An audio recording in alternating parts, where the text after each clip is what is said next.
आज आपण सर्वजण इथे शहीद दिन या निमित्त भेटत आहोत. आता तुम्हाला सगळ्यांना माहितीच असेल की आजच्या दिवशी भगतसिंग, सुखदेव आणि राजगुरू हे आपल्या भारतातील 3 महान क्रांतिकारी होते आणि त्यांना ब्रिटिशांनी फाशीची शिक्षा दिली होती. त्या दिवसाची आठवण म्हणून त्यांनी केलेल्या कार्याचं, त्यांनी केलेल्या हौतात्म्याचं आठवण म्हणून या दिवसाला शहीद दिवस म्हणून साजरा केला जातो. आता या निमित्तानं आपले अजिंक्य सर तुमचं आज इथे एक सेशन घेणार आहेत आणि त्या सेशनच्या निमित्ताने तुम्ही सर्वांनी अतिशय मोठ्या संख्येने इथे उपस्थिती दाखवलेली आहे. हे बघून अजूनही आपल्या ज्या क्रांतिकारकांनी दिलेलं हौतात्म्य आहे त्याची जाण तुम्हाला सगळ्यांना हे पाठवून छान वाटलं. सो आपण सगळ्यांनी अजिंक्य सरांचं स्वागत केलं.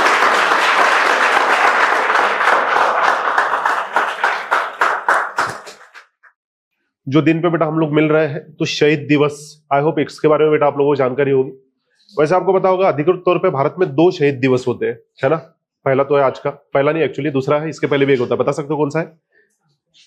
गांधी जी, है ना. तो वो भी बेटा शहीद दिवस के रूप में मनाया जाता है, ये भी शहीद दिवस के रूप में मनाया जाता है. और टाइटल हम लोगों ने ऐसा रखा है कि भाई जेन जी, है ना. आप लोगों को मैंने बोला है, रिपीटेडली बोला है.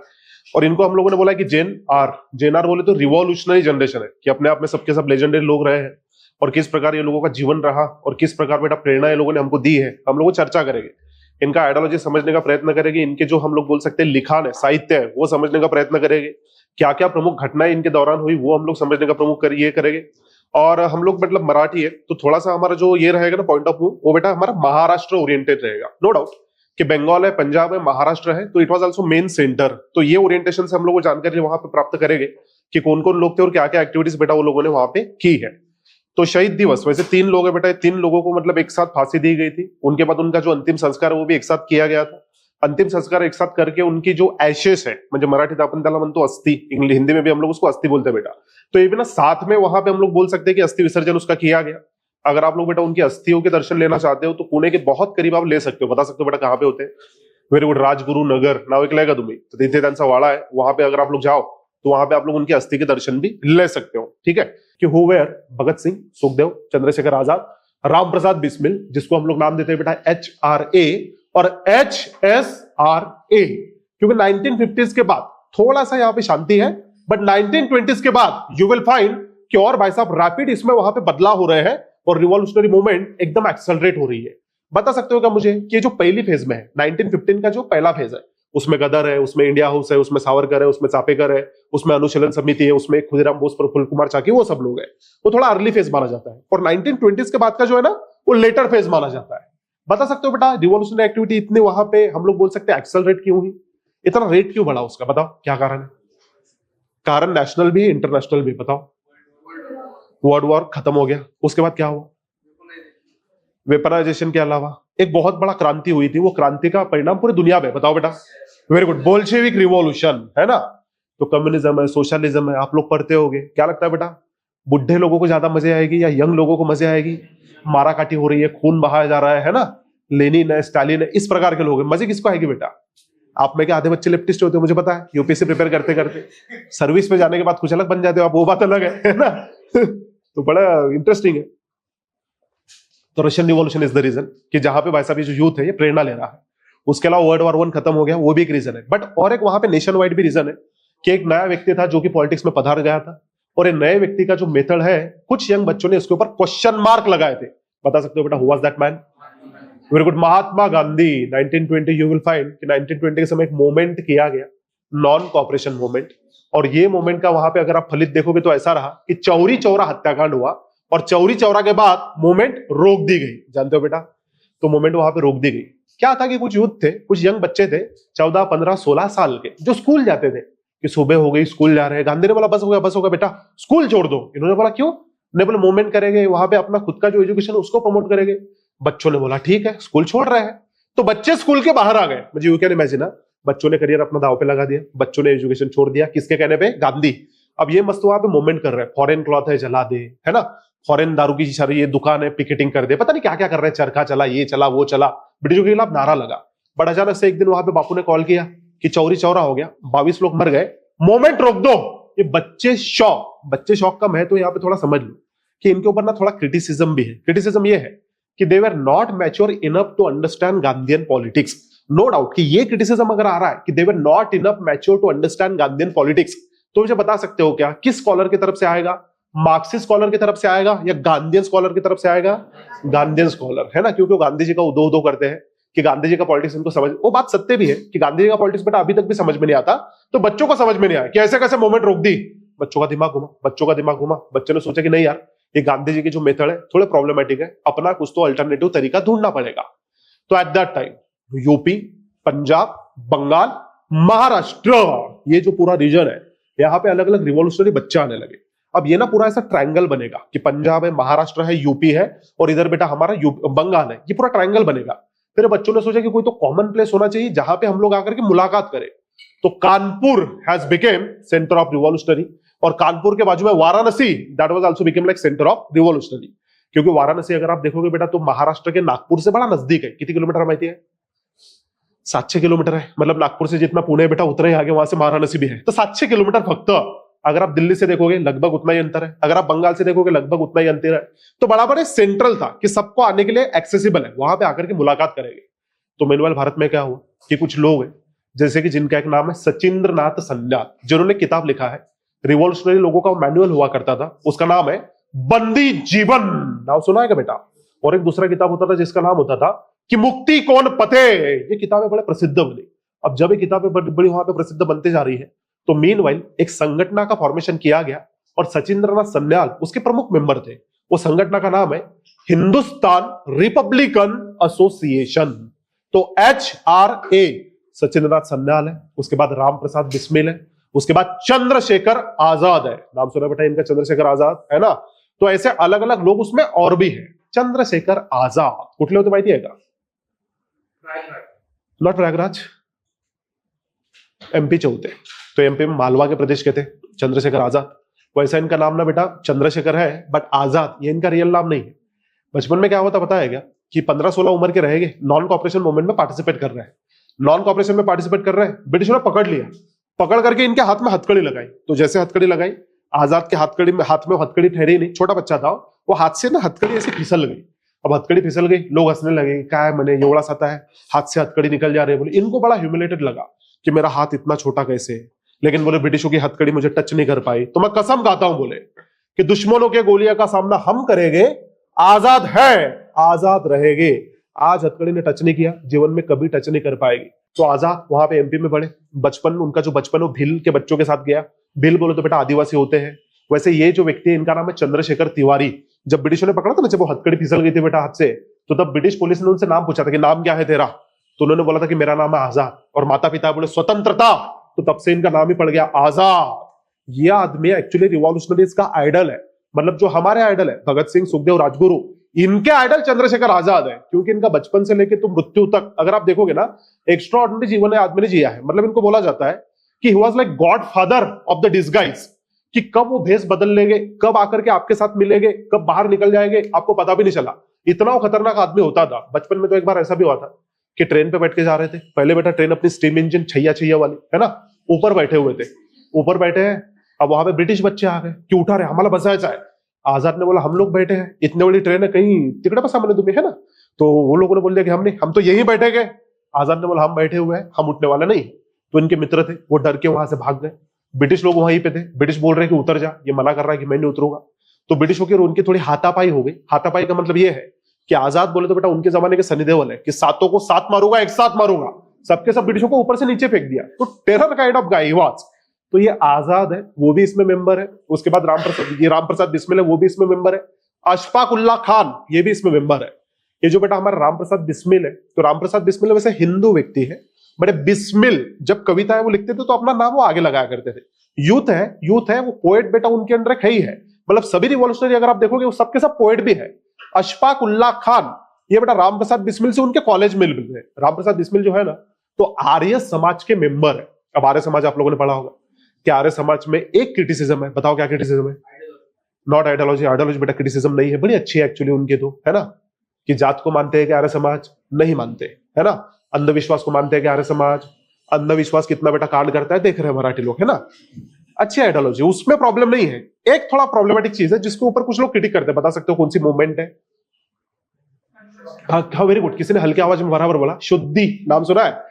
तो ये शुद्धि मूवमेंट दर्शाती है कि थोड़ा सा इनका राइटिस्ट स्टैंड हुआ करता था। तो रामप्रसाद बिस्मिल ये भी थोड़े कट्टरवादी हिंदू हुआ करते थे। तो क्या हुआ पता है क्या, कि अशफाकुल्ला खान रामप्रसाद बिस्मिल से मिले, और रामप्रसाद बिस्मिल से मिलने के बाद उनकी इच्छा ऐसी थी कि मेरी इनके साथ मित्रता हो जाए, लेकिन घनिष्ठ मित्रता हो नहीं पा रही थी। तो अशफाक ने सोचा कि मेरे जो बड़े भाई है वो रामप्रसाद बिस्मिल के क्लासमेट है, अच्छे पहचान के है, तो उनको बोल के मैं थोड़ा सिफारिश करके अच्छी मित्रता कुछ करता हूं, प्रयत्न करता हूं, प्रयास करता हूं।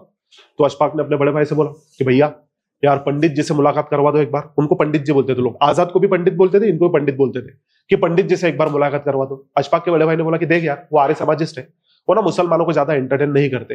अशफाक ने बोला एक बार मुलाकात तो करवा दो, मैं उनसे बड़ा प्रेरित हूं, प्लीज बोला कुछ भी कर लो लेकिन एक बार आप समझा दो। बड़े भाई ने बोला ठीक है। तो बड़े भाई इनको लेके जाकर के उन्होंने इंट्रोड्यूस करवाया कि मेरा भाई अशफाक अच्छा पोएट बोले ये भी है आपके तरह।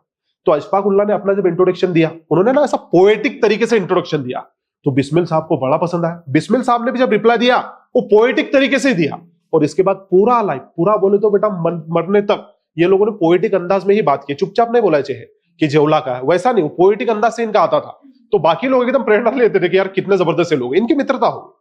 अब इनकी मित्रता हो गई, आजाद है, सचिन सन्याल है, उसके बाद बेटा अपने ये रामप्रसाद बिस्मिल है, अशफाक उल्लाह खान है, ठाकुर रोशन लहरी है, ऐसे अलग अलग लोग हैं।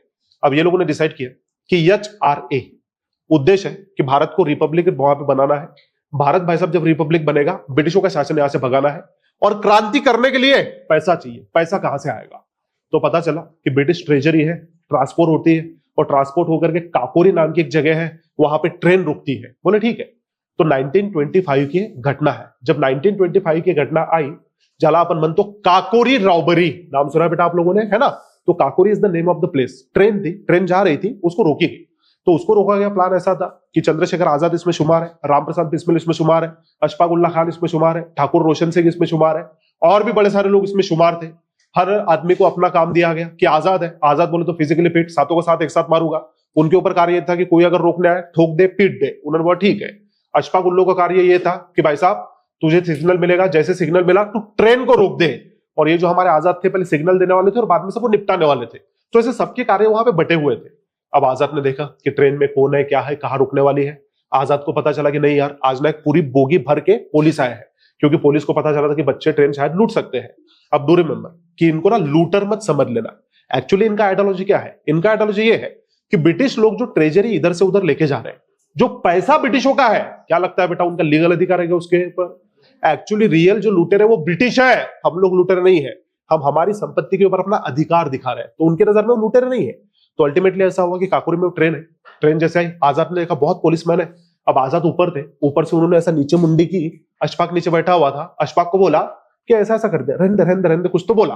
अब अशफाक को ऐसा लगा कि अच्छा यहीं पे चैन खींचना है। अशफाक गए, अशफाक जाकर के चैन खींच ली। आजाद भागते भागते अशफाक को बोला कि अरे भाई मैंने बोला खींचना नहीं है, बहुत पुलिस बैठे हैं, लेकिन ठीक है बोले खींच दिया तो खींच दिया। आजाद नीचे उतरे, उनके हाथ में पिस्टल थी, दो हाथ में दो पिस्टल। पहले तो उन्होंने वार्निंग दी कि एक भी भारतीय बीच में नहीं आएगा, हम लोग आपको हार्म करने वाले नहीं है, अगर आए तो ठोक भी देंगे। तो एक पुलिसमैन छाती निकाल के बाहर आया, इसने उसको वही ठोक दिया, वही ठोक दिया। ये बच्चे बड़े मजबूत है physically, all they were very fit. Ashfaq थे, रामप्रसाद बिस्मिल थे, ये लोगों ने अपनी ट्रेजरी उठाई और ट्रेजरी उठा करके नीचे ली और नीचे लेकर के भाग भी गए। जो पुलिस थे दो तीन को ठोक दिया गया। Chandrashekhar Azad he was last, वो हर घटना में लास्ट ही रहे हैं, सबको पहले भगाया करते थे, वो लास्ट में रुकते थे कि तुम्हें साहब आलूच। ये आजाद इतना भयंकर है कि बच्चे अपना पेटी उटी लेकर के भाग गए। आजाद आगे आए, आगे आकर के वहां पे एक बेटा खेत था, गन्ने का खेत था, और वो गन्ने के खेत में पानी था। तो इमीडिएटली ना पानी के अंदर ऐसा गिर गए, गिर करके उन्होंने किसान के कपड़े अपने साथ लाए थे, वो कपड़े अपने भी पहन लिए कि फटी हुई धोती है, शरीर पे मिट्टी उट्टी लगी है, हाथ में पावड़ा है, और वहीं पे खड़े होकर के इधर उधर देख रहे कौन भाग रहा है, कौन भाग रहा है, कौन भाग रहा है। ब्रिटिश पुलिस भागते भागते आजाद के पास ही है। आजाद को पूछा कि कुछ बच्चों ने बोला ट्रेजरी लूटी है, देखा आपने? इन्होंने बोला मुझे क्या पता, मैं तो बोले किसान आदमी, मैं गन्ने को पानी दे रहा हूं। इतना आदमी डिस्गाइज का मास्टर है। ये बच्चे यहां से पसार हो गए, बड़े बच्चे पसार हो गए, आजाद भी पसार हो गए, बट ब्रिटिश आर ब्रिटिश। और बेटा भारत का इतिहास फुल ऑफ ट्रेजरी है ना, ट्रक के ऊपर जो शब्द लिखे हैं कि आपलेस गद्दार, यहाँ पे भी वैसा ही हुआ। कुछ गद्दार लोग थे, गद्दारों ने रिपोर्ट कर दी कि अशफाक कहां पे, बिस्मिल कहां पे, उठाओ। तो सबको उठाया गया, सबको उठाया गया। अशफाक उल्लाह खान है, रामप्रसाद बिस्मिल है, अरेस्ट किए गए, जेल में रखा गया। जेल में जब रखा गया तो जेल में रखने के बाद अशफाक उल्लाह थे, रामप्रसाद थे, इनको बात पता चल गई कि ट्रेजरी लूटना ये बोले तो कोई छोटा मोटा क्राइम नहीं है। अब सीधे आपको मिलेगी सजाए मौत, तो मौत के लिए प्रिपेयर हो जाओ, मृत्यु के लिए प्रिपेयर हो जाओ। एचआरए बहुत परेशान हो गया, क्योंकि ये ना बेटा मेन लीडर थे और ये लोगों को पंडित जी सम्मान दिया जाता था, आइडियोलॉजिकल बैकिंग उनका था। अब ये शॉक हो गए कि इतने बड़े बड़े नेताओं को हमारे अरेस्ट हो गए, हमारा क्या होगा। बट यहाँ पे ऐसा हुआ जेल में कि कल फांसी होने वाली थी, तो अशफाक के पास जेलर आया। जेलर ने आकर के आखिरी इच्छा पूछी, क्या आखिरी इच्छा है। इन्होंने बोला कुछ भी नहीं, एक बार पंडित जी से मिलवा दो। जेलर ने बोला कोई बात नहीं। तो अशफाक उल्ला खान और बेटा हमारे पंडित राम प्रसाद बिस्मिल दोनों की मुलाकात हुई। तो जैसे वहां पे दोनों की मुलाकात हुई, तो अशफाक उल्ला खान ने पंडित की तरफ देखा, देख करके उनकी आंखों से आंसू आ रहे थे। अब राम प्रसाद बिस्मिल उनसे बड़े हैं, मतलब जब फांसी हुई वो 30 साल के हैं, अशफाक उल्ला 27 साल के हैं। दोनों के बीच आइडिया एक्सचेंज हो रही है। जब आइडिया वहां पे एक्सचेंज हो रही है, तो राम प्रसाद बिस्मिल ने अशफाक से पूछा कि भाई क्या हो गया। अशफाक ने बोला कुछ नहीं। फिर ये मजे ले रहे हैं, मजे ले रहे हैं बोले, तो उनको पता था कि यार इसको ना कुछ तो लग रहा होगा, थोड़ा मोमेंट को लाइट करने का जरूरी है। फिर अल्टीमेटली उन्होंने बोला कि अच्छा सच सच बता, बोले गर्लफ्रेंड की याद आ रही है क्या। वो और रोने लगे कि क्यों मजे ले रहे हो ऐसे। वो रो रहे थे, केवल रोते रहे। बट यहाँ पे उनका सेपरेशन हो गया। एक को गोंडा में फांसी दी गई, एक को कहीं पे और फांसी दी गई।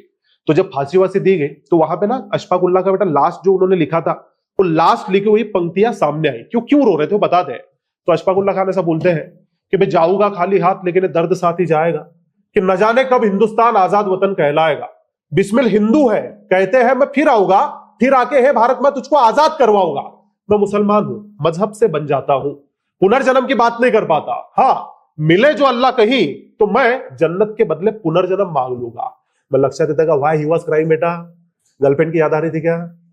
प्रॉब्लम क्या होता कि वो बोल रहे कि यार बिस्मिल हिंदू है, कहते हैं मैं फिर आऊंगा, फिर आके भाई भारत में तुझको आजाद करवाऊंगा। मुझे ते म्हणतात कि यार मेरा गम है कि मैं ना भारत को आजाद नहीं कर पाऊंगा। बिस्मिल क्या बोलते हैं कि यार मैं तो लकी हूं, हिंदू हूं, पुनर्जन्म होता है। मैं मुसलमान हूं, पुनर्जन्म नहीं होता, लेकिन खुदा अगर कहीं मिले तो जन्नत के बदले पुनर्जन्म मांग लूंगा। मुझे यू कैन इमेजिन कि youth of that time they were ready to sacrifice their religion for the sake of nation. And what's about today. तर काय चाललं माहिती आहे तुम्हाला जर माहित नसेल तर एक वेळा थोडं ऑनलाईन जायचं, ट्विटर खेळा, युट्यूब खेळा, इंस्टाग्राम खेळा, माझ्या व्हिडिओच्या खाली कमेंट बघा, है ना। एवढी घाण मेंटेलिटी है लोगों की, विचित्र है, विचित्र बहुत ही, मतलब इतना ज्यादा करप्ट ये नेशन कभी भी नहीं हुआ होगा पूरे इतिहास में। और वो बेटा एक यूथ था।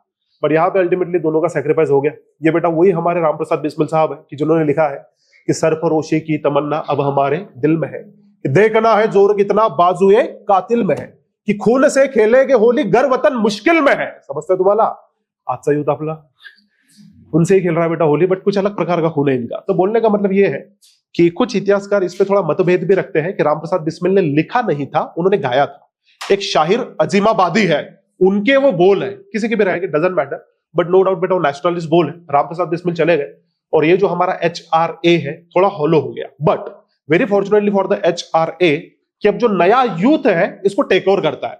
तो यूथ बोले तो बेटा आप लोग ना जनरेशनल गैप मत समझ लेना। जो लोगों का सैक्रिफाइस हुआ वो 30 साल 27 साल के थे, और जो लोग बेटा अब HR को टेक ओवर करेगा वो 20 साल 22 साल 21 साल 25 साल ये उम्र के रहेंगे। तो जो नया यूथ है, एक का नाम है सरदार भगत सिंह, नाम सुना है बेटा आप लोगों ने, है ना। दूसरे का नाम है सुखदेव थापर, और तीसरे का नाम है शिवराम हरी राजगुरु। नाम एकले बाळांनो। तो भगत सिंह अगर आप देखोगे ये वही भगत सिंह है बेटा कि जिनके पिताजी और काका जी बोले तो अजीत सिंह और किशन सिंह, ये बेटा राष्ट्रवादी घटनाओं में वहां पे शुमार थे। मतलब यही लोग हैं अजीत सिंह और किशन सिंह कि जिन्होंने एक आंदोलन किया था। उस आंदोलन का नाम है कि पगड़ी समाल जट्टा। सॉन्ग एक लेगा, इस सॉन्ग में पगड़ी समाल जट्टा एक्चुअली 1907 में वो आंदोलन हुआ था किसानों के लिए, वो कुछ तो आंदोलन एक था। और ऐसा कुछ इतिहासकार बोलते हैं कि भाई तिलक साहब से उन्होंने प्रेरणा ली थी। तो पगड़ी समाल जट्टा आंदोलन करने वाले उन लोग हैं। फिर अगर आप देखोगे भगत सिंह की जो पर्सनल प्रेरणा है, तो गदर पार्टी के एक मेंबर रहे हैं, उनका नाम है करतार सिंह सराबा। भगत सिंह अपना उनको गुरु मानते थे कि यार ये आदमी है जो कि मेरा गुरु है। तो भगत सिंह का परिवार राष्ट्रवादी, भगत सिंह के गुरु गदर पार्टी के मेंबर, भगत सिंह का पूरा परिवार आर्य समाजिस्ट। भगत सिंह का education DAV college, Dayanand Anglo वैदिक कॉलेज लाहौर, वहां पे उनका एजुकेशन भी हुआ है। और ये बच्चा ऐसा था कि बहुत पढ़ता था, बहुत। हमेशा अगर आप कभी भी ये बच्चे से मुलाकात करोगे ना, देखने के लिए एकदम हैंडसम था, गोरा चिट्टा था, हाइटेड था। अगर आप लोगों ने उनकी तस्वीर देखी होगी आपको पता ही होगा बेटा कितना हैंडसम था। कथा ऐसी आती है कि पूरे कॉलेज की लड़कियां ये आदमी की तरफ दीवानी थी, बट ये आदमी लड़कियों की तरफ देखता नहीं था। इसका एक ही उद्देश्य था, किताब किताब किताब, दूसरा कुछ भी नहीं। और इनका ना हमेशा पब्लिशर को बोला करते थे कि छोटे छोटे किताब बनाया करो, बड़े बड़े मत बनाया करो, मतलब जेब में कैरी करने के लिए आसान रहेंगे। क्यों आसान रहेगा बेटा? चिट करायची का की काढल्या की खेल्या? तसं नाही है, एकामेकांना वाटायचं आहे। एकामेकांना वाटायचं का मतलब ये है बेटा कि भाई किसी को भी गिफ्ट अगर करना है तो किताबें गिफ्ट करो, ऐसा उनका मान्यता था। तो अल्टीमेटली हुआ ऐसे कि पहले नो डाउट कि गांधी जी की जो एक्टिविटी उन्होंने वहां पे भी पार्टिसिपेट किया है, बट समय के साथ उसके ऊपर क्वेश्चन मार्क लगाया गया। बट जब 1917 का बोल्शेविक आंदोलन हुआ तो भगत सिंह साहब कम्युनिज्म की तरफ और ज्यादा वहां पे अट्रैक्ट होते हैं।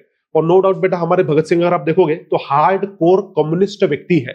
ये जो हार्ड कोर कम्युनिज्म है इन्होंने लेनिन से सीखा है और बाकी जितनी भी मेजर आइडियोलॉजी है वहां से इन्होंने उठाया है। तो अब भगत सिंह आ चुके हैं, बाकी सब बच्चे आ चुके हैं। इन्होंने चंद्रशेखर आजाद से मुलाकात की क्योंकि आजाद बोले तो सीनियर और जो भी जूनियर है वो सबके वो आइडल थे। और आजाद से उन्होंने रिक्वेस्ट की कि हमारी ऐसी इच्छा है कि अपना जो HRA है इसको थोड़ा सा वहां पे रीऑर्गेनाइज किया जाए और रीनेम किया जाए। पहले चंद्रशेखर आजाद ने पूछा करना क्या चाहते हो? इन्होंने बताया कि हमारा उद्देश्य है कि भारत को एक सोशलिस्ट स्टेट बनाएंगे। आजाद का पढ़ाई लिखा इतना नहीं था, उन्होंने पूछा सोशलिज्म का मतलब क्या होता है। इन्होंने विस्तार से समझाया कि संपत्ति पे सबका अधिकार रहेगा, किसान है कामगार है इक्वल भाई साहब उनको भी अधिकार मिलेगा, किसी का एक्सप्लॉयटेशन नहीं होगा, भारत एक सेकुलर स्टेट बनेगा। बड़ी अच्छी आइडिया बताई। अब जैसे अच्छी आइडिया बताई चंद्रशेखर आजाद को पसंद है, बोले ठीक है हरकत नहीं। तो फिरोज शाह कोटला वहां पे मुलाकात हुई। वेर इज फिरोज शाह कोटला बेटा? Very good, Delhi. वहां पे मुलाकात हुई और वहां पे मुलाकात होकर के इन्होंने बेटा अपना रिनेम कर दिया। पहले उसका नाम हुआ करता था HRA। तो वो जो HRA है पहले बेटा एसोसिएशन के नाम से जाना माना था, लेकिन अब ये यूथ है रेडिकल है। ये लोग आ गए, इन्होंने उसको रिनेम कर दिया कि HSRA, Hindustan Socialist Republican Association. Means they had their vision कि आफ्टर भाई साहब ओवरथ्रोइंग अपने British we will form the Republic of India. But ये जो रिपब्लिक है किस प्रकार चलेगा? Socialist Republic of India. ये उनका उद्देश्य है कि सोशलिस्ट रिपब्लिक बनेगा। तो उद्देश्य उन्होंने वहां पे जाहिर किया, मीटिंग ली, मीटिंग में कसम खा ली, कसम खा करके भारत का फ्यूचर क्या रहेगा सब डिटरमाइन कर दिया। आजाद थे, आजाद रेडी थे कि ठीक है भाई हम लोग वहां पे प्रयत्न अपना करेंगे। अब प्रयत्न अपना करेंगे, एक्टिविटी करेंगे, क्रांति करेंगे। क्रांति होगी कैसी इसको भी डिफाइन कर रहे हैं कि क्रांति किस प्रकार होगी। मीनवाइल एक बच्चा सुखदेव बोल के है वो इनके साथ वहीं पे जुड़ा, लेकिन अपने महाराष्ट्र में भी खतरनाक बच्चा है जिसका नाम है शिवराम हरी राजगुरू। नाव ऐकलंय का पाला तुम्ही? कुठले होते? व्हेरी गुड, तुम्हाला माहिती आहे। बरेचदा असं असतं की आपल्या मराठी लोकांनाच माहित नसते की राजगुरू कुठले होते। ये मैंने बहुत बार एक्सपिरियंस किया है। जैसे कि आप लोग पुणे के हो तो पुणे में आपको पता होगा एग्जामचं सेंटर विंटर तिकडे येतं, मग तुम्ही जाऊन येता तिकडे, है ना। बट मुंबई के बच्चों का स्पेशली मैंने देखा है कि उनको पता नहीं होता कि राजगुरु कहाँ गए हैं। तो इनका इतिहास अगर आप देखोगे तो वैसे इनका रियल सरनेम ना राजगुरु नहीं है। जो शिवराम हरी राजगुरु है उनका रियल सरनेम हुआ करता था ब्रह्मे। तो ब्रह्मे बोले तो भारतीय बोले तो ब्राह्मण लोग है। हुआ क्या था कि इनके घर के जो मूल पुरुष है, मूल पुरुष बोले तो एंसेस्टर मतलब परिवार के पहले मुख्य पुरुष, तो वो जो व्यक्ति है ना वो साधु संत टाइप के थे, साकण के थे। इधर से उधर वहां पे घुमा करते थे, इधर से उधर घूम रहे साधु सन्यासी टाइप के हैं।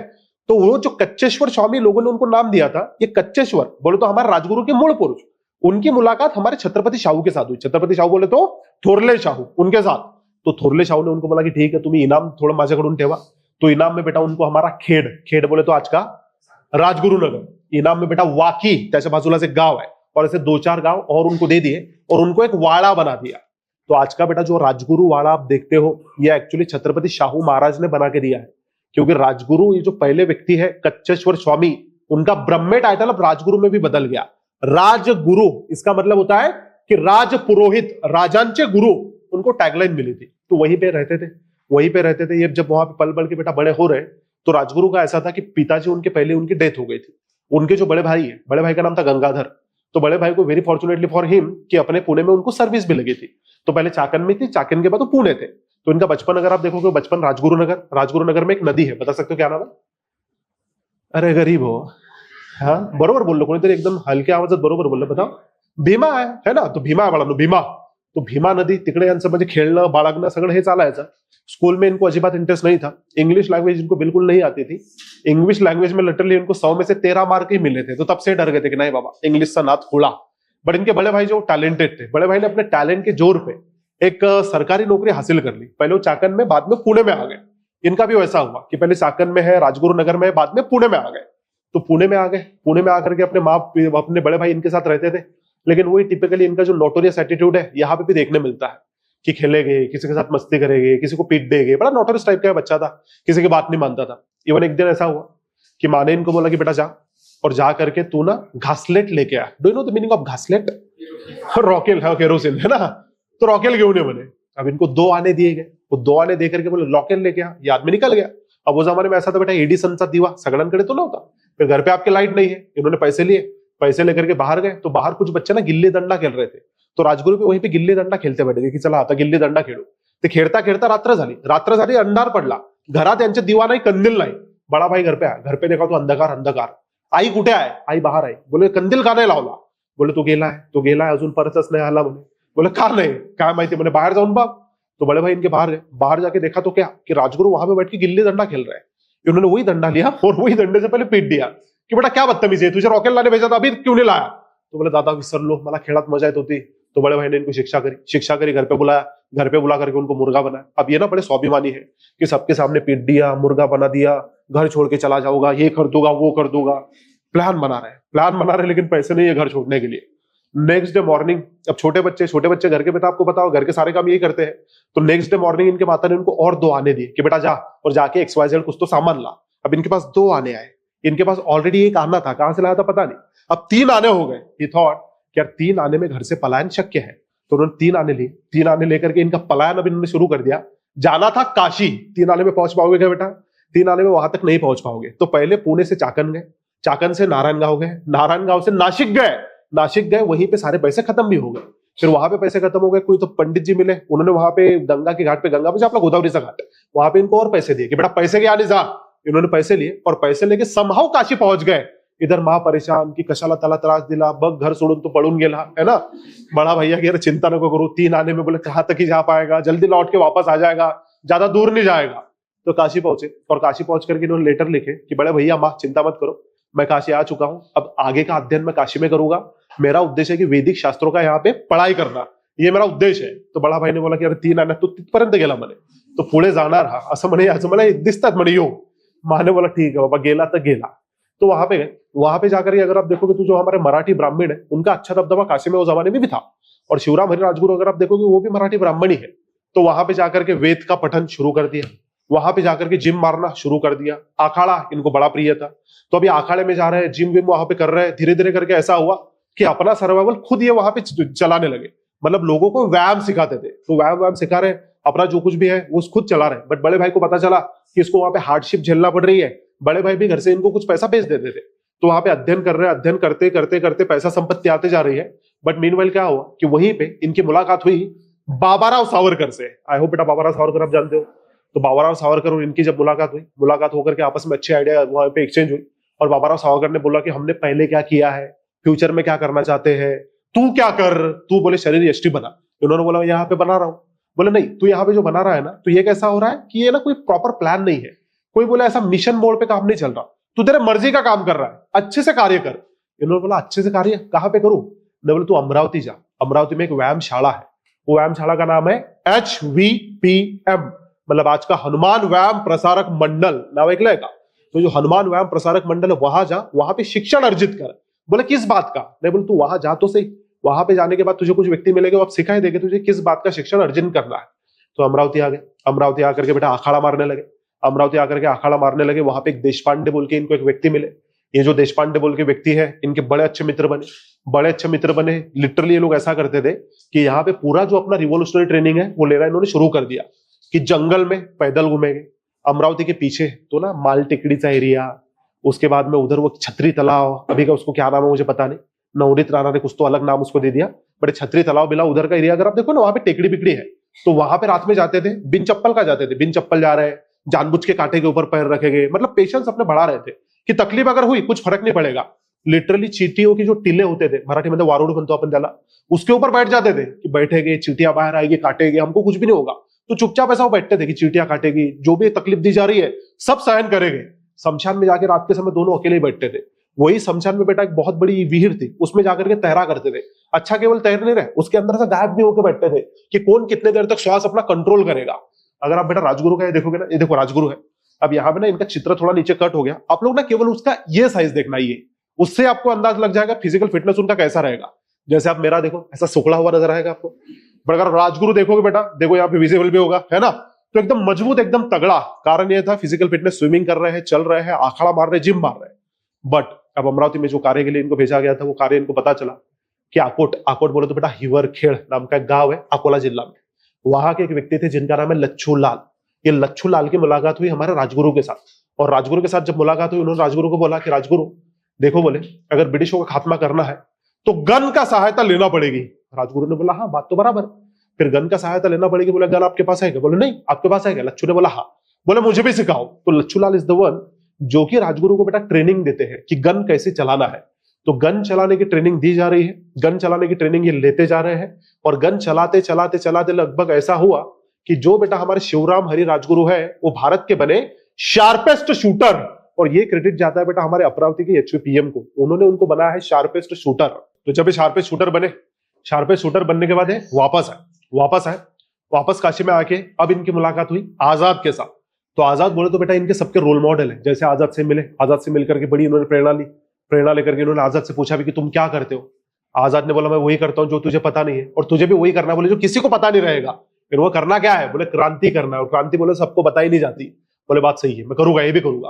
तो राजगुरु उनसे प्रेरणा ले ली। प्रेरणा लेकर के कुछ समय के लिए पुणे में आए। पुणे में आकर के उनको एक बात पता चली कि स्वामी श्रद्धानंद बोल के एक व्यक्ति रहे। नाम सुना है बेटा आप लोगों ने? बता सकते हो स्वामी श्रद्धानंद बोले तो किस समाज के साथ जुड़े हुए हैं? वेरी गुड, आर्य समाज का एक ग्रुप है, वो ग्रुप के अधिकारी या तो लीडर है। बताओ बेटा कौन सा ग्रुप है? गुरुकुल ग्रुप। दोनों स्प्लिट होते हैं ना, एक डीएवी ग्रुप था, एक गुरुकुल ग्रुप था, उसके लीडर थे। तो स्वामी श्रद्धानंद, इनकी हत्या हो गई थी। हत्या जब हुई तो एक राशिद नाम का आदमी है, उसका नाम आया, और दूसरा जो आदमी है उसका नाम है निजामी, इसका नाम आया। तो दो कोई तो ऑर्थोडॉक्स मुसलमान थे, एक राशिद था, एक निजामी था, उन्होंने श्रद्धानंद की हत्या कर दी। अब जैसे हत्या कर दी गई तो पूरे हर जगह खबर फैल गई, हर जगह खबर फैल गई। ये खबर अपने राजगुरु के पास भी आई। अब राजगुरु बंदूक चलाना जानते थे, राजगुरु फिजिकली फिट थे, और राजगुरु तैयार थे। तो ये डिसाइडेड कि कुछ ऐसा कार्य करूंगा कि अब मेरा नाम राष्ट्रीय पटल पे आएगा, और श्योर आएगा। तो ये निकल गए। निकल करके इन्होंने डिसाइड किया कि स्वामी श्रद्धानंद की जो मारे करी है उसको ही ठोक के आऊंगा। तो राशिद और निजामी, ये दो लोग अब ये प्रयत्न में चुपचाप अपनी पिस्टल विस्टल लेकर के वो आए। आकर के उन्होंने अपना बेटा वहां पे भेष बदल लिया, भिखारी बन के बैठे हुए थे रेलवे स्टेशन पे। उनको पता था कि रेलवे स्टेशन पे ये जो हाजिम अपना निजामी है, राशिद है, ये दोनों लोग आने वाले हैं। जैसे वो उतरेंगे मैं उनको ठोक दूंगा। तो चुपचाप वहां पे भिखारी बन के बैठे हुए हैं। वो ट्रेन का इंतजार कर रहे हैं, कब आएगी कब आएगी। बट इंडियन रेलवे बेटा तब भी टाइम पे नहीं चलती थी, आज भी टाइम पे नहीं चलती थी, है ना। वो ऐसा था कि रात में 11 बजे आने वाली है, बट वो रात में पहुंचे लगभग वहां पे 2 बजे। अब रात में 2 बजे पहुंचे, इनको पता था कि उसका रिजर्वेशन क्या है, क्योंकि आपको पता होगा बेटा रेलवे का ना पहले अजब गजब प्रकार था कि वो ना ऐसा डब्बे के ऊपर लिस्ट लगाया करते थे कि कौन सा सीट किसको अलॉट है, मतलब आएगा कोई भी ठोक के चला जाएगा। तो इनको पता था कि वो कहाँ पे बैठा हुआ है। वही बोगी के सामने रुके हुए थे कि जैसे वो आएगा वैसे उसको मार दूंगा। इन्होंने उसको पहले देखा नहीं था, वो डिस्क्रिप्शन इसने पढ़ा था कि लाल कलर की दाढ़ी रखता है, मूछ नहीं रखता है ना, ऐसा कुछ तो पढ़ के रखा था। अब इनको पता नहीं था कि एग्जैक्टली कौन है। जैसे एक मुसलमान व्यक्ति उतरा, उसकी दाढ़ी इन्होंने देखी लाल है, मूछ देखी नहीं है, इनको लगा ये निजामी है। इन्होंने अपनी पिस्टल निकाली, पिस्टल निकाल करके वहीं पे उसको ठोक दिया। अब वहीं पे ठोक दिया। अब भिखारी बोले तो लुंगी पहन के बैठे थे, वहीं पे भागना शुरू किया। Believe me, he was so much physically fit कि पुलिस उसको चेस कर रहे हैं, बट पुलिस चेस करते करते करते हार्डली 500 मीटर उनके पीछे भाग सके होंगे, ये रैपिडली एस्केप हो गए। लुंगी उतार के फेंक दी, वैसे भागते जा रहे हैं, भागते जा रहे हैं, भागते जा रहे हैं, भागते जा रहे हैं। पता चल गया पुलिस मेरे पीछे है। भागते भागते भागते बेटा वहां पे एक खेत था, वो खेत में कोई तो गटर था, उसमें इन्होंने जंप कर ली और रात भर चुपचाप वो गटर में ही बैठे रहे। रात भर गटर में बैठे रहे। सुबह बाहर निकले, एक चाय की दुकान पे गए। चाय की दुकान पे गए, वहां पे थोड़ा अपना मुंह साफ कर लिया और न्यूज़पेपर उठा लिया। उस पर वहां पे हेडलाइन थी कि जो हमारे स्वामी श्रद्धानंद के मारे करी है। अभी वाज एक्सपेक्टिंग कि उसको ठोक दिया, ऐसी हेडलाइन होगी, बट वहां पे हेडलाइन थी कि नहीं, ये जो हजरत निजामी है उसका ससुर मर गया। ये शॉकर है यार, इसको मारना था, ससुर मर गया, ये क्या हुआ। तो ना आपको बेटा रिवॉल्यूशनरी एक्टिविटीज में हमेशा ये चीजें देखने मिलेगी कि जैसे मास मूवमेंट और रिवॉल्यूशनरी एक्टिविटी, इसको डिफरेंशिएट अगर आप करोगे तो mass movement most of the time well organise और वेल प्लान है एंड वेल एग्जीक्यूटेड भी है। बट रिवॉल्यूशनरी मूवमेंट अगर आप देखोगे ना तो well plan, well organise, well executed नहीं होता था, कि करने कुछ जाते थे, हो कुछ जाता था, कि मारने के निजामी को, राशिद को, ससुर को टपका के आ गए, है ना। इनका थोड़ा चलता था क्योंकि बेटा रिवॉल्यूशनरी है, वो सब एकदम प्लान वहां पे पेपर पे आप नहीं बना सकते, बट एटलीस्ट उसको टपका दिया। बाद में इनका नाम बहुत वहां पे चर्चा में आ गया। पुणे में वापस आए। पुणे में वापस आकर के इनके एक मित्र थे, वो मित्र को इन्होंने बताया कि ठोक क्या है, बोले अभी इसको। वापस गए। वापस जाकर के काशी में इनकी मुलाकात एक शिव वर्मा नाम के व्यक्ति से हुई। ये जो शिव वर्मा नाम के व्यक्ति प्रभात नाम से जाने जाते थे, क्योंकि क्या होता था कि क्रांतिकारी बेटा कभी भी ना अपना रियल नाम नहीं बताया करते थे कि मैं अजिंक्य राजपूत, ऐसा कभी भी नहीं बताया गया। उनके कोड वर्ड होते थे। तो पहले ऐसा था कि राजगुरु सीधे तौर पे उनके साथ जुड़े हुए नहीं थे, इनको पता नहीं था कि एग्जैक्टली होता कैसे, तो अपना नाम बता दिया करते थे कि मैं शिवराम राजगुरु। प्रभात ने उनको बोला, प्रभात बोले तो शिव वर्मा, कि ना अपना सीधा नाम मत बताया कर, एक कोड वर्ड ले ले। बोले, इन्होंने बोला कोड वर्ड ये क्या होता है? नहीं, बोले कोड नाम एक तरह रहेगा, तो वही नाम का इस्तेमाल करना। तो राजगुरु को ऐसा लगा कि यार मैं तो महाराष्ट्र का आदमी हूं, महाराष्ट्र इक्वल टू मराठा, ऐसा हमारा ऐतिहासिक रहा है, छत्रपति शिवाजी महाराज का एक प्रदेश है। तो उन्होंने अपना कोड नेम बड़ा जबरदस्त ले लिया था कि शिवराम हरि राजगुरु क्रांतिकारी चळवळ में बेटा जाने जाते थे एम नाम से। एम जो होता है ना, एम फॉर मैंगो, तो मैंगो बोले तो महाराष्ट्र। और दूसरा एक इनका नाम था, वो था रघुनाथ। तो एक रघुनाथ और एक अपना एम, ये दो उनके कोड नेम हुआ करते थे बेटा। तो ये हम अपने नाम के जो आदमी है शिवराम हरि राजगुरु, शिव वर्मा जिनका नाम प्रभात है, ये दोनों ने एक मुलाकात व्यक्ति के साथ की। वो जो व्यक्ति है तो हाइटेड है, टॉल है, हैंडसम है, अपने आप में बड़ा इन्फ्लुएंशियल है, बड़ा जबरदस्त है। तो जब इनकी आपस में मुलाकात हुई तो शिवराम हरि राजगुरु ने अपना नाम बताया कि मैं एम हूं, और वो व्यक्ति ने भी अपना नाम बताया कि मैं रणजीत हूं। रणजीत जानते हो बेटा किसका नाम है? रंजीत बोले तो भगत सिंह। तो भगत सिंह और इनकी वहां पे मुलाकात हो गई। तो चाहे रंजीत रहेगा, चाहे यम रहेगा, चाहे रघुनाथ रहेगा, इनका सबका भाई साहब मास्टर अगर कोई था तो वो था बलराज। बलराज जानते हो बेटा कौन है? बलराज बोले तो आजाद। तो आजाद वहां पे आ गए, आजाद वहां पे आ गए, चर्चा होने लगी, प्लान बनने लगा आगे क्या करेंगे। बट मीनवाइल क्या हुआ कि मीनवाइल भारत में एक कमीशन आया। वो कमीशन का नाम आप जानते होंगे, साइमन कमीशन। नाम सुना है बेटा? और साइमन कमीशन का मुद्दा आपको पता होगा कि भारत का कॉन्स्टिट्यूशनल फ्यूचर उसके लिए वो आया था। और एग्जिस्टिंग जो कॉन्स्टिट्यूशन है बोले तो 1919 का एक्ट, उसकी तहकीकात करने आया था, किस प्रकार कार्य किया, क्या क्या उसमें रिफॉर्म चाहिए। लेकिन उसका सबसे बड़ा दिक्कत ये थी कि साइमन कमीशन में एक भी इंडियन नहीं है। तो कांग्रेस ने बोला बॉयकॉट द साइमन कमीशन, है ना। साइमन गो बैक का नारा बेटा आप लोग जानते होंगे। तो अक्रॉस द इंडिया साइमन के खिलाफ प्रोटेस्ट होने लगे, Simon go back, Simon go back, Simon go back. Maharashtra में हुए, मद्रास में हुए, बंगाल में हुए, पंजाब में भी हुए। तो पंजाब के जो लीडर थे, पंजाब के जो हम लोग बोल सकते कि वहां पे नेता है, वो नेता अपने आप में बड़े जबरदस्त है बेटा। उनका नाम है लाला लजपत राय। नाम सुना है? तो जिस प्रकार महाराष्ट्र के बाल गंगाधर तिलक, वैसे बेटा लोकमान्य बाल गंगाधर तिलक नेशन वाइड भी नेता है। वो जो औरा अपने तिलक साहब का है वही औरा लाला लजपत राय का पंजाब में है। तो लाला लजपत राय वहां पे कर रहे हैं Simon go back, Simon go back, Simon go back. वहां पे एक पुलिस ऑफिसर था जिसका नाम था स्कॉट। टिपिकली ब्रिटिश मेंटालिटी का, थर्ड क्लास मेंटालिटी का आदमी है। इसने लाठी चार्ज कर दिया, लाठी चार्ज कर दिया। लाला लजपत राय बोल रहा है साइमन गो बैक, यहां पे लाठी मार रहा है, धप धप धप धप। अब बेटा बुढ़ा आदमी हो चुका था बाय दैट टाइम। अल्टीमेटली ऐसा हुआ कि लाला लजपत राय की उसमें मृत्यु हो गई, उनकी मौत हो गई। तो जैसे उनकी मृत्यु हो गई, पूरा का पूरा nation shock, Gandhi ji shock, और ये जो यंग बच्चे हैं ये भी शॉक। अब इनकी अपेक्षा थी कि कांग्रेस की तरफ से कुछ होगा, बट कांग्रेस बेटा कभी भी कोई क्रांतिकारी कदम नहीं उठाएगी। बच्चों ने सोचा कि बहुत हो गया, अब हमको कदम उठाना पड़ेगा। इंटरेस्टिंग है कि ये भगत सिंह पंजाब नौजवान सभा, जो कि नौजवान सभा भारत ऐसा भी जाना जाता है, तो जो पंजाब नौजवान सभा थी भगत सिंह ने वो फॉर्म की थी। और नौजवान सभा फॉर्म करके भगत सिंह ने भाषण दिए थे, और भाषण देकर के उन्होंने क्लियरली बोला था कि we should keep aside communal elements into our समाज, या तो सभा, कि हमारा जो नौजवान सभा है यहाँ पे किसी भी प्रकार का कोई भी कम्युनल एंगल नहीं रहेगा। और यूथ से बोले मेरा एक अपील है कि कम्युनल पॉलिटिक्स से आप लोग दूर रहो। ये भगत सिंह ने बेटा तब बोला था, क्योंकि यूथ अगर कम्युनल पॉलिटिक्स का विक्टिम बने तो नेशन खत्म हो जाएगा। ये वो आदमी का प्रेडिक्शन है। तो वही नौजवान सभा में इन्होंने लाला लजपत राय को क्रिटिसाइज किया था, क्योंकि लाला लजपत राय इज द वन कि जो कांग्रेस के भी बेटा मेंबर है, बट कांग्रेस के मेंबर होने के बावजूद हिंदू महासभा वहां पे भी उनका जाना आना था, उसके भी मेंबर थे, और अपने अंतिम जीवन में वो थोड़ा एक्सट्रीम कम्युनल बन रहे थे। तो एक्चुअली यहाँ पे भगत सिंह साहब ने भाषण दिया था, भाषण का टाइटल ये था कि वी लॉस्ट द लीडर, कि हम लोगों ने अपना एक नेता खो दिया, ऐसा उन्होंने नाम दिया।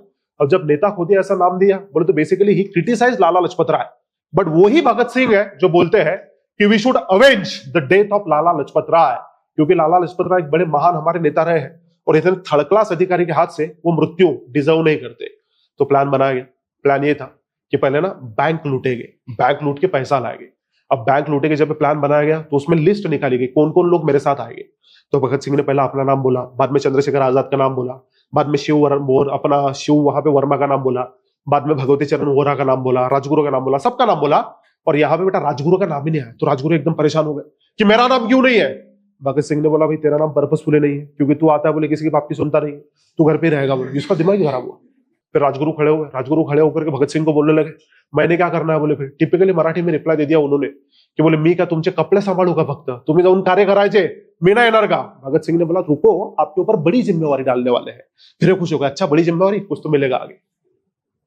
फिर बैंक लूटने का प्लान ऐसा हुआ कि बैंक लूटने लोग गए, बट वो बैंक के समय बाकी सब क्रांतिकारी पहुंच गए। भगत सिंह ना आधा घंटा लेट कुछ कारण से पहुंचे थे। ये आपको रिवॉल्यूशनरी एक्टिविटी में हमेशा देखने मिलेगा कि प्लान और एग्जीक्यूशन इसमें फर्क है। तो थोड़ा उसमें समय हो गया, भगत सिंह साहब ने वो प्लान ड्रॉप कर दिया, बैंक नहीं लूटी। अब नेक्स्ट प्लान बनाया कि एक काम करते हैं, स्कॉट को ही ठोकते हैं। बड़ा कदम उठा लिया। तो स्कॉट को ठोकने की जब बात आई, चूज किया गया कि भगत सिंह जाएंगे और भगत सिंह जाकर के गोली मारेंगे। अब जैसे बोला गया भगत सिंह गोली मारेंगे, राजगुरु खड़े हो गए कि वो क्यों गोली मारेगा, मैं गोली मारूंगा। भगत सिंह ने बोला भावा ठंडक है जरा, मैं गोली इसलिए मारूंगा बोले क्योंकि मेरी अरेस्ट होगी, अरेस्ट होकर के अपना केस डिफेंड भी तो करना पड़ेगा, तुला इंग्लिश येते का? राजगुरु ने बोला थोड़ी थोड़ी आती है, कर लूंगा। बोले नहीं मैं मारूंगा बोले गोली। राजगुरु मैं एक्चुअली भगत सिंह साहब का और राजगुरु का ना हेल्दी कॉम्पिटिशन था कि तू पहले कि मैं, तू पहले कि मैं। ये भगत सिंह से 1 साल छोटे हैं, इनका हेल्दी कॉम्पिटिशन चलता था कि मैं करूंगा कार्य। भगत सिंह ने बोला कार्य मैं करूंगा लेकिन तू भी रहेगा। बोले डोंट वरी, तू भी रहेगा। अभी खुश होगा, अच्छा मैं भी रहूंगा। आजाद ने बोला देख राजगुरु, पहली गोली भगत चलाएगा, भगत के ऊपर इल्जाम आना चाहिए, और अगर अरेस्ट होते हैं तो पहले भगत ही अरेस्ट होगा, तू दूसरे में होगा। ये और नाराज हो गए, मैं दूसरे में क्यों होगा, मैं उसके पहले। अरे बोले रुक जा जरा, है ना। और आजाद ने बोला जब तक संकेत ना मिले, आजाद थे, आजाद का एक ही काम था कि जो भी संकट बाद में आएगा उससे निपट लगे, सातों को साथ एक साथ, वो अकेले काफी थे। तो वो भी वहां पे जाने वाले थे, लेकिन उन्होंने क्लियरली बोला था कि देख जयगोपाल अपने में से एक है, जयगोपाल को बंदूक चलाना नहीं आती, ऊपर बैठेगा और ऊपर बैठ करके वो बताएगा कि स्कॉट आ गया, बाद में गोली चलाना है। राजगुरु बोला ठीक है मैं रुकूंगा, बोले वेट करूंगा और जब सिग्नल आएगा तभी चलाऊंगा, पहले भगत चलाएगा बाद में मैं चलाऊंगा।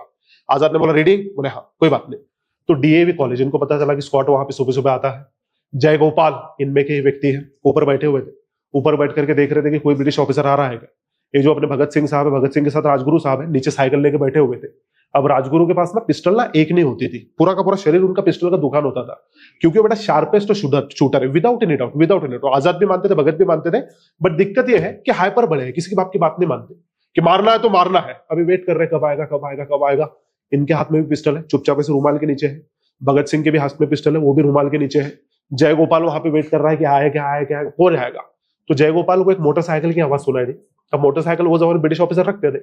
जयगोपाल को लगा कि आ गया अपना बकरा। जयगोपाल ने केवल इधर देखा, कोई संकेत नहीं दिया, देने वाला था वो एक बार कंफर्म कर गए। तो राजगुरु ने जैसे देखा कि जयगोपाल इधर देख रहा है, राजगुरु थॉट कि आ गया, उन्होंने पिस्टल निकाली, वो आगे चले भी गए, भगा, रुक रुक, अरे काहे का रुक। उन्होंने गोली मार भी दी, उन्होंने गोली मार दी। जयगोपाल भागते भागते आया, भागते आकर के देखा कि अरे बोले ये तो स्कॉट नहीं है, ये सॉन्डर्स है। अब जैसे ही इन्होंने एक गोली मारी, राजगुरु थोड़ी ये हो गए कि जाओ दे, जब सॉन्डर्स आएगा तब उसको भी मार देंगे। भगत सिंह ने बोला छोड़। भगत सिंह ने अपनी पिस्टल निकाली, खचक 1 2 3 4 5 6 7 8 राउंड फायर किए और दोनों यहां से एस्केप हो गए। आजाद वहीं पे रुके। एक पुलिस वाला था, सिख था, वो सिख आकर के इनको पकड़ने का प्रयास किया, आजाद ने उसको भी टपका दिया। ये सब लोग एस्केप हो गए। और यहाँ पे जब एस्केप होते हैं तो कुछ ना अजब ही तरीका है वो अपना लेते हैं। यू कैन इमेजिन, बेटा ब्रिटिश ऑफिसर को ठोक दिया, मजाक की बात नहीं है, ब्रिटिश आपको छोड़ेंगे नहीं। बट ये क्या करते हैं कि छत्रपति शिवाजी महाराज से प्रेरणा लेकर के भगत सिंह भी और हमारे राजगुरु भी, ये दोनों भी गनीमी कावा का इस्तेमाल करते हैं। सॉन्डर्स को ठोकने के बाद ये लोग पॉम्पलेट प्रसिद्ध करते हैं और ब्रिटिशों को बोलते हैं कि ब्रिटिशों अगर दम है तो हमको अरेस्ट करके दिखाओ, हम लाहौर में ही हैं, और अगर तुम बोले हमको अरेस्ट करेंगे, हम लोग तुमको 5000 का इनाम देंगे। हमारे सर के ऊपर बोले खुद हमने 5000 का इनाम रखा है और बोले हम लोग लाहौर में ही हैं। तो ये है बेटा गनीमी कावा, सांगायचं की आम्ही कुठे आहोत आणि फरार व्हायचं। फरार बोले तो दिस इज द प्लेस बेटा कि जहां पे आप लोग शहीद भगत सिंह का जो टिपिकली हैट वाला ये देखते हो ना, वेस्टर्न लुक, वो यही लेते हैं, क्योंकि उनको पगड़ी पहले होती थी इसके, तो पगड़ी है तो आसानी से पहचान में आ जाओगे, है ना। तो उन्होंने हैट वाला अपना वेस्टर्न लुक ले लिया। उनके साथ भगवती चरण वोरा की बीवी, जिनका नाम है दुर्गा भाभी, वो उनकी वहां पे नाटक करते करते बीवी बनी। उनका ही एक बच्चा था छोटा सा, सरजीत बोल के, वो छोटा उनका बच्चा बना। और जो हमारा राजगुरु है, इन्होंने नौकर का भेष ले लिया। और ये कपल, भगत सिंह दुर्गा भाभी कपल का रूप है और हमारे राजगुरु उनके नौकर का रूप है। ये लोग ट्रेन में बैठे और ट्रेन में बैठ के नो डाउट ये लोग बेटा एक ही प्लेस पे आएंगे, वो है नागपुर, और उसके बाद अमरावती, HVPM, वो क्रांतिकारियों का अड्डा है। तो वहां पे आने के लिए निकल गए। जब वहां पे आने के लिए निकल गए तो भगत सिंह ने देखा कि राजगुरु बड़े नाराज बैठे हैं, एकदम नाराज उदास होके बैठे हैं। तो भगत सिंह उनके पास आए कि राजगुरु क्या हो गया, तुझे बोले गलती का एहसास हो गया कि पहली गोली तूने स्कॉट के ऊपर चढ़ा दी? नहीं। फिर बोले क्या हो गया? नहीं रे, बोले मैं सोच रहा हूं कि जो व्यक्ति को हमने मार दिया सॉन्डर्स, अब उसके परिवार का क्या होगा। भगत सिंह ने बोला अरे भाई वो हमारे भारत के परिवार का नहीं सोच रहे, तू इतना क्या गिल्ट पे चला गया। एकदम नाराज बैठे थे, आता ऐसा क्या होनार। भगत सिंह ने बोला काई होनार नहीं, चिंता मत करे, जो होगा अच्छा ही होगा। तो कोई बात नहीं। तो पहले नागपुर के रीजन तक है, वहां से भगत सिंह अलग चले गए। और जो हमारे राजगुरु साहब है वो नागपुर से अमरावती है, अमरावती आकर के हाइड आउट में वहां पे रहे भी है। मतलब आज भी अगर आप लोग अमरावती जाओगे तो अमरावती में ना HVPM है, उसके बाजू में बहुत दूध की डेयरी है, बहुत है। हर डेयरी पे जाओगे, हर डेयरी वाला का क्लेम होता है कि हमारे डेयरी का दूध भगत सिंह, चंद्रशेखर आजाद, राजगुरु, सुखदेव, ये लोगों ने पिया है। वो उनका मार्केटिंग टैक्टिक्स भी है। तो 100 लोग अगर क्लेम कर रहे हैं तो 2 लोगों की बात वो एक्चुअली सत्य है, सच में वो अमरावती में थे। बट इनको पता चला कि यहाँ रहना भी सही नहीं है, बच्चों को बात पता चल गई है, बेटर है अकोला चले जाओ। अकोला गए तो अकोला में एक मंदिर में छुपे थे राजगुरु। मंदिर में छुपे हैं तो मंदिर में पुजारी था, तो पुजारी ने इनसे पूछताछ शुरू की, कौन है, कहाँ जा रहे हो, ऐसा वैसा। इन्होंने बता दिया M हूं। तो महाराज ने बता दिया एम फॉर महाराष्ट्र है क्या? इसने बोल दिया हाँ, आपको कैसे पता चला? अरे बोले मैं चंद्रशेखर आजाद हूं। ये शौक के आजाद अकोला पहुंच गए। तो आजाद ये लेवल के व्यक्ति है, आजाद भी अकोला में थे। फिर वहां से पुणे में आ गए। पुणे में आकर के ऐसा हुआ कि चुपचाप रहते थे, उनको ना कोई फेस से पहचानते रहते। भगत सिंह को पहचानते थे, क्योंकि भगत सिंह बोले तो बाय दैट टाइम बेटा अच्छे खासा पॉपुलरिटी गेन कर रहे थे, क्योंकि भगत सिंह है, चंद्रशेखर आजाद है। जब ये लोग क्रांति कर रहे थे ना, तो ये लोग क्या कर रहे थे कि गांधी जी को क्रिटिसाइज कर रहे थे कि तुम लोग यार बॉम्ब फोड़ रहे हो, तुम लोग यार वहां पे अपना ये बंदूक चला रहे हो, गांधी क्रिटिसाइज कर रहे थे। तो these people used to answer Gandhi ji, pamphlet में करते थे, अलग अलग पद्धति से करते थे। तो इनका फेस पता था लोगों को, राजगुरु का पता नहीं था। तो राजगुरु अकोला से निकले सीधे पुणे आ गए। पुणे आगे तिलक रोड पे उनके एक मित्र थे, उसके घर पे रहने लगे। बट तिलक रोड पे उनका भाई रहता था, भाई के घर पे खाना खाने जाते थे। मेनवाइल क्या हुआ कि एक शरद केसकर बोल के व्यक्ति था, उसके साथ इनकी पहचान हुई। तो पहचान हुई, बड़ी घनिष्ठ मित्रता हो गई। अब राजगुरु सादे भोला आदमी, सब बता रहा है कि मैंने क्या किया है। पहले वो ना निजामी का ससरा उसको ठोका है। अभी बोले पता है सॉन्डर्स? उसने बोला नहीं। अरे बोले तेरे भाई ने उसको ठोका है। तो केसकर ने इनको बहुत कॉन्फिडेंस मिला, बहुत कॉन्फिडेंस में। और केसकर ने इनको बोला कि तुम चिंता मत करो राजगुरु, मैं भी तुम में गायक हूं और मैं भी बोला क्रांतिकारियों को वेपन्स बेचता हूं। तो उनको लगा सच में यार वेपन बेचता होगा, सच में अपने में गायक है। बट बेटा इंडिया है, आपलेस गद्दार। टैल बेटा एकदम सही है। ये जो केसकर है बाद में ना यही गद्दार साबित होता है। ये एक्चुअली वहां पे पुलिसों का खुफिया था, ये सारी जानकारी उनसे ले रहा था। सारी बोले तो कहां से शस्त्र लेते हो, कहां पे छुपते हो, आजाद कहां पे है? इसने बोला मुझे खुद नहीं पता यार, वो कहीं भी आ सकते। तू तो नहीं बोला आजाद? केसकर ने बोला नहीं मैं केसकर हूं। तो ना एकदम खतरनाक यहाँ पे बातचीत उनकी हो रही है, पुणे में ओपनली घूम रहे हैं। अब उनके अंदर से डर ही निकल गया कि मुझे तो कोई पकड़ नहीं सकता। उधर भगत सिंह अगर आप देखोगे तो भगत सिंह ने ऐसा सोचा कि ठीक है पहला बॉम्ब ब्लास्ट तो हमने सॉन्डर्स को तो मार दिया, लेकिन अब एक महत्वपूर्ण काम भी करते हैं। मेनवाइल क्या हुआ था पता है क्या? कि ब्रिटिश पुलिस ये सॉन्डर्स के कांड में अभी तक उनको पकड़ नहीं पाई। ये लोग अलग अलग जगह छुप रहे हैं। जो हमारे चंद्रशेखर आजाद है वो भी एक्टिविटी अपनी कंटिन्यू वहां पे कर रहे हैं। मेनवाइल ऐसा हुआ कि ब्रिटिश गवर्नमेंट ने 2 बिल प्रस्तुत किए थे। एक का नाम था पब्लिक सेफ्टी बिल और दूसरे का नाम था trade dispute bill. I hope बेटा आप लोग थोड़ा परिचय रखते हो इससे, है ना? क्योंकि जो 1924 से लेकर के 1928 तक का कार्यकाल है, अपनी जो स्वराज पार्टी है ये लेजिस्लेचर का भाग है। तो 2 ब्रिटिशों ने वहां पे बिल प्रस्तुत किए। एक का नाम था पब्लिक सेफ्टी बिल और दूसरे का नाम था बेटा अपना वहां पे अल्टीमेटली ट्रेड डिस्प्यूट बिल। उसके तहत कम्युनिज्म को कर्ब करना ब्रिटिशों का उद्देश्य था। उसके तहत कामगारों को तकलीफ देना उद्देश्य था। संपा जो करते हैं कामगार वो बंद करना वो उद्देश्य था। तो ऐसे ऐसे उद्देश्य है कि जो कॉमन मासेस है, लेबर है, कम्युनिस्ट है, इनके भाई साहब इंटरेस्ट हैम्पर होने वाले थे। तो वहां पे हमारी सीपीआई बोले तो कम्युनिस्ट पार्टी, उसके अलावा भगत सिंह, उसके अलावा और एक व्यक्ति है जिनका नाम है बटुकेश्वर दत्त, ये लोगों ने निर्णय लिया कि काम करेंगे, जाकर के बिल के खिलाफ प्रोटेस्ट करेंगे, असेंबली में बॉम्ब ब्लास्ट करेंगे। किसी को हार्म करना उद्देश्य नहीं रहेगा। हार्म करना उद्देश्य नहीं रहेगा का मतलब यह है कि भाई असेंबली में बॉम्ब ब्लास्ट करके हम लोग अरेस्ट हो जाएंगे और कोर्ट का हम लोग इस्तेमाल करेंगे हमारा मुद्दा रखने के लिए। ऐसा प्लान है कि अरेस्ट हो गए और अरेस्ट होकर के कोर्ट में अपना मुद्दा रखेंगे। तो ये लोग असेंबली में जाते हैं बेटा, असेंबली में बॉम्ब उठाते हैं। और एक जगह ऐसे थी कि जहां पे मतलब खाली जगह, फॉर एग्जांपल दिस प्लेस, इन्होंने बॉम्ब लिया और बॉम्ब लेकर के असेंबली में फेंक दिया। और वहां पे वो घोषणा देते हैं कि long live revolution, long live revolution. उसको ही उर्दू में बोला जाता है कि इनकलाब जिंदाबाद। ये उर्दू के शब्द है बेटा, उर्दू है ना। आपल्या राजगुरु वाड़ात में एकदा गेलो होतो, वहां पे ना ऐसा होता है कि आज के दिन और राजगुरु के बर्थडे के दिन ये 2 दिन वो वाड़ा खुला होता है। वहां पे हम जैसे लोग जा सकते हैं और वहां पे ना लोकल जो आजू बाजू के स्कूल है वो बच्चों की ट्रिप भी आती है।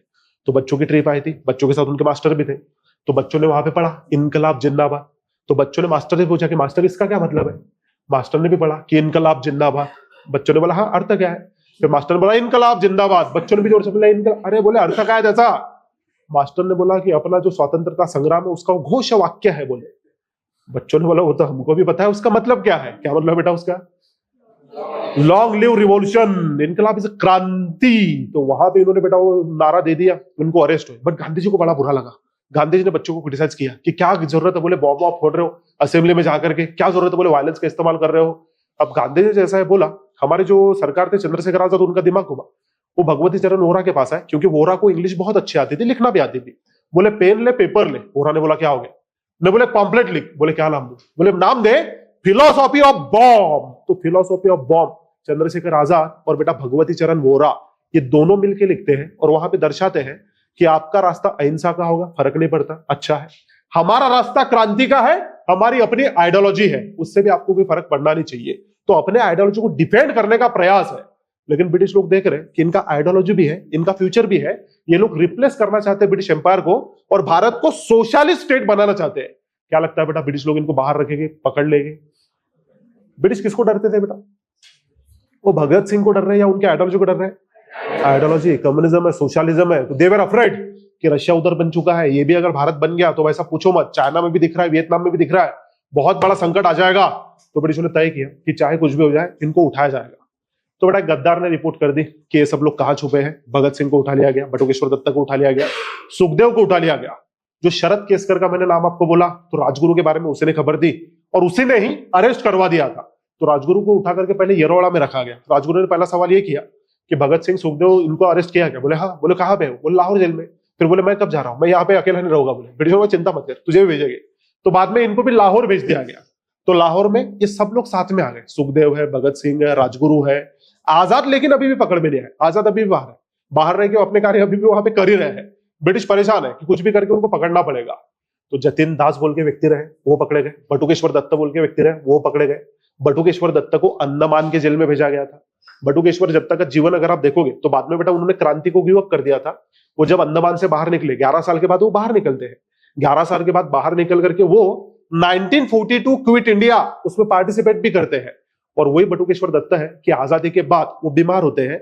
बीमार होने के बाद बेटा उनको मेडिकल में सीट भी नहीं मिला था, एक बेड भी उनको मिला नहीं था। उनके माता ने नेहरू को लेटर लिखे थे और नेहरू को लेटर लिख के बोला था कि नेहरू जी प्लीज कुछ अरेंजमेंट करवा दो। नेहरू ने रिप्लाई भी नहीं दिया था। तो this was our attitude towards our hero बेटा, कंप्लीटली इग्नोर किया गया। तो कुछ मार्क्सिस्ट इतिहासकार ऐसा ब्लेम करते हैं कि why they have been ignored. बताओ बेटा why? Just because they were से अपना सोशलिस्ट है ना, तो ऐसा कुछ लोगों का वहां पे आरोप है। तो बटुकेश्वर दत्त तो उधर चले गए, बट भगत सिंह है, सुखदेव है, राजगुरु है, जतिन दास है, ये सब लोग जेल में ही है।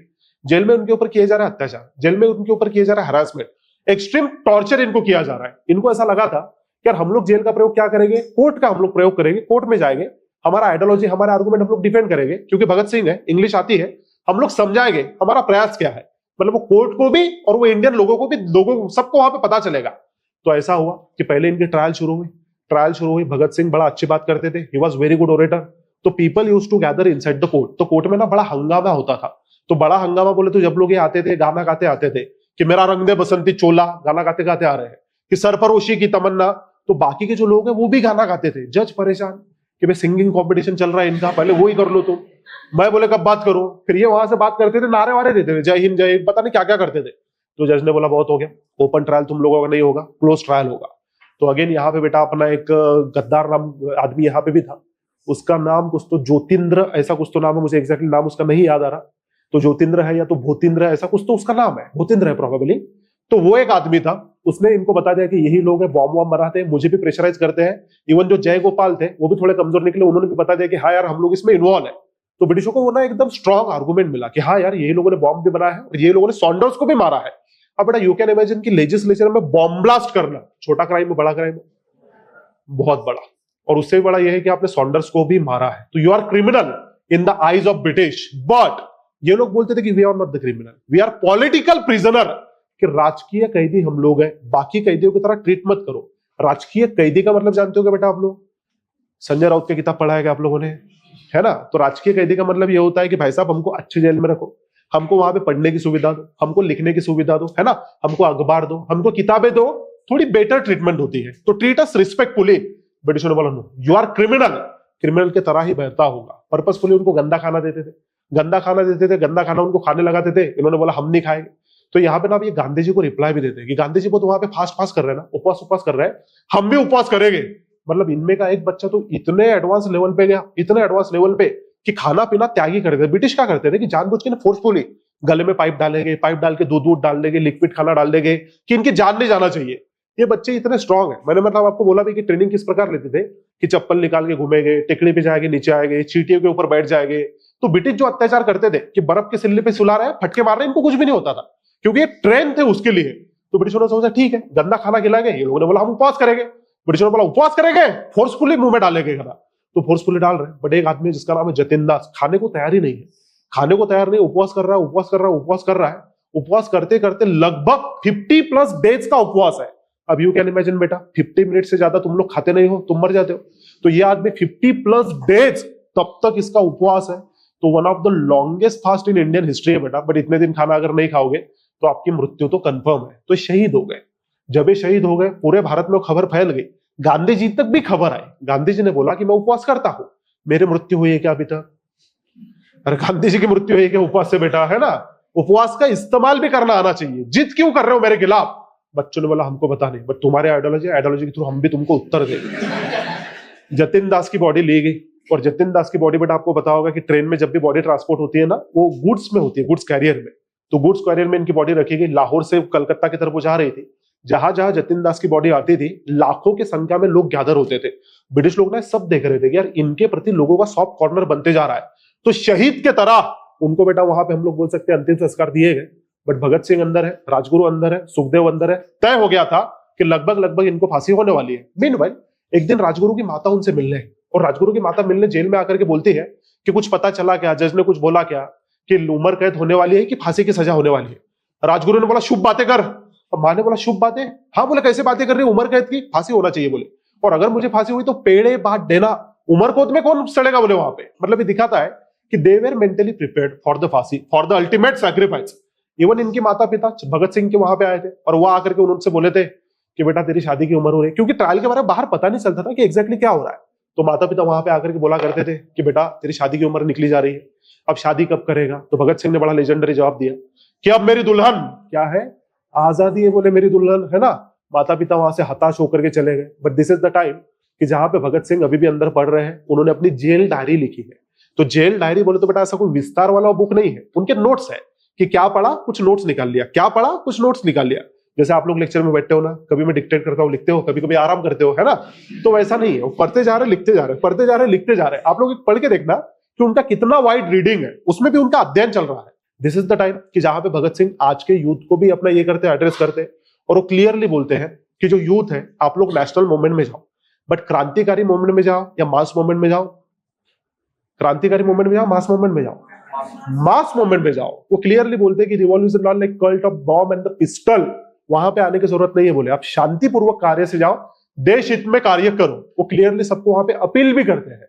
ब्रिटिश लोग तय थे, पहले ऐसा था कि अक्टूबर महीने में फांसी देंगे 1931, बट ब्रिटिशों को पता चला कि नहीं यार नेशनल सेंटिमेंट बढ़ रहे हैं। मतलब नो डाउट कि 1931 का शुरुआती दौर अगर आप देखोगे तो जितना भगत सिंह का प्रसिद्धि है, इक्वली प्रसिद्ध गांधी जी भी है। मतलब गांधी जी और Bhagat Singh head to head यहाँ पे चल रहे हैं। और भगत सिंह की वो जमाने की उम्र अगर आप देखोगे 23 साल, यू कैन इमेजिन। मतलब पूरा लाइफ उनके सामने बड़ा था। मतलब अगर वो भारत को इंडिपेंडेंस दिलवाते थे तो हो सकता है कि भारत का अपना कुछ एक अलग रास्ता था, बट पॉपुलैरिटी वो लेवल की एंजॉय कर रहे हैं। ब्रिटिश देख रहे हैं, ब्रिटिश को पता है कि नहीं यार अक्टूबर के तय समय तक अगर फांसी दी तो भारत में ना विद्रोही हो जाएगा। फिर ब्रिटिशों ने ऐसा किया कि थोड़ा सीक्रेसी पालना शुरू किया कि कब फांसी देंगे। फिर अधिकारी बोलते हैं कि अप्रैल डिसाइड किया, फिर अधिकारी बोलते हैं कि अप्रैल तक का भी वो समय नहीं था, मार्च डिसाइड किया। बट मार्च में भी ऐसा था कि 24 तारीख डिसाइड की। बट हमको पता चला कि नहीं, जो यूथ है वायलेंट हो रहा है। हमको पता चला कि यूथ रास्ते पे उतरने वाला है। जो यूथ है भाई साहब यहाँ पे बहुत बड़ी क्रांति करेगा। तो 23 मार्च सुबह सुबह मैकिनली बोल के जेलर है, वो जेलर आता है। वो जेलर अपने डायरी में लिखता है कि मैं बच्चों के पास गया और सुबह सुबह मैंने देखा कि बच्चे क्या कर रहे होंगे। बच्चों को आइडिया थी कि आज न कल न परसों फांसी होने वाली है।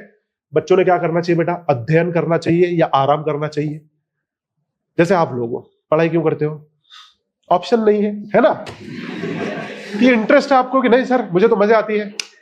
मतलब इमेजिन करो बेटा कि ये ना क्या मेटल के लोग बने हैं। उनको पता है कि मृत्यु होने वाली है, फिर भी वो पढ़ते बैठे हैं। वो जेलर बोलता है कि यार पागल लोग हैं। मैंने देखा बोले सुबह सुबह वहां पे आकर के ये लोग पढ़ रहे हैं, और ये लोग पढ़ रहे हैं तीनों के तीनों पढ़ रहे हैं सुबह उठ करके। इनको पता है कि फांसी होने वाली है। तो बोले भगत सिंह से बोले वहां पे संपर्क किया। भगत सिंह को बोला कि भगत सिंह हमने तय किया है कि आज ही फांसी होने वाली है, अगर कुछ अंतिम इच्छा हो तो बता दो। भगत सिंह अपनी अंतिम इच्छा बता रहे हैं कि मेरी अंतिम इच्छा है, मैं किताब पढ़ रहा हूं लेनिन का, ये किताब कंप्लीट करने दो, बाद में फांसी दे दो। तो जेलर बोलता है कि यार मुझे ऐसा लगा था कि जब मैं इसको फांसी की बात बोलूंगा इनके आंखों में डर नजर आएगा, ये डर नहीं रहे बोले। फिर मुझे ऐसा लगा था कि जब अंतिम समय की बात सुनेंगे तब डरेंगे, ये फिर भी डर नहीं रहे बोले। फिर अंतिम समय आ गया, मुझे लगा अब डरेंगे, ये फिर भी डर नहीं रहे बोले। ये चीख भी नहीं रहे हैं, चिल्ला भी नहीं रहे हैं, ये हंस रहे हैं, ये गा रहे हैं और एक सॉन्ग गा रहे हैं कि मेरा रंग दे बसंती चोला। दूसरा बोल रहे वंदे मातरम, तीसरा बोल रहे वहां पे जय हिंद, इनकलाब जिंदाबाद। ये तीनों पागल लोग हैं बोले। राजगुरु भागते भागते मेरे पास आया और राजगुरु बोलने लगा कि देखो भाई हम लोग ना कंपटीशन करते हैं आपस में, और मेरी एक इच्छा है बोले। जेलर ने बोला क्या? नहीं बोले पहले फांसी मुझे दो, भगत सिंह को मेरे बाद दो, उनके पहले मैं भाई साहब देह त्यागना चाहता हूं। जेलर ने बोला इनका अलग ही कंपटीशन चल रहा है। मुझे लगा बोले कि अब फाइनली वो जो काले काले कपड़े हम पहनाते हैं, अब बोले डर नजर आएगा, अब आंसू नजर आएंगे। बोले कुछ भी नहीं है, वैसे ही हंस रहे एक दूसरे की तरफ देख रहे, गाना बोल रहे हैं। मुझे लगा जब फांसी का फंदा नजर आएगा तब तो रोएंगे, फिर भी नहीं रो रहा है। तो ये लोग बेटा ऐसे हैं कि अलग ही मेटल के बने हुए थे, इनको वहां पे फांसी दे दी गई। फांसी देने के बाद अल्टीमेटली इनकी डेड बॉडी निकाली गई, और डेड बॉडी निकाल करके एक लॉरी में डाल करके सतलज के पास, कुछ इतिहासकारों का आरोप है कि डेड बॉडी के साथ बदतमीजी की गई थी, बट सतलज के पास डेड बॉडी जल्दबाजी में जलाई गई। तो मुझे मराठी अपन त्याला अदर कच्चे म्हणतो है ना, तो वो टाइप की जला दी गई।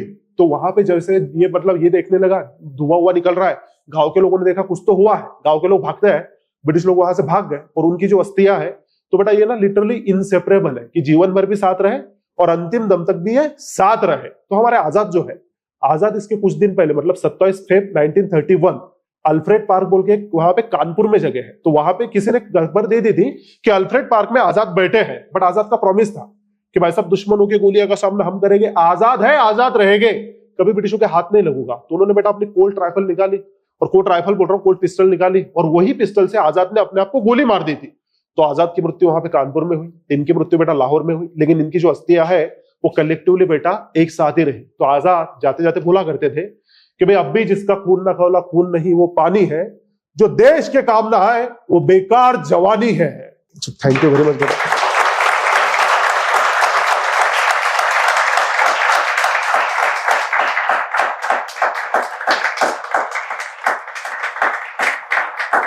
Yeah.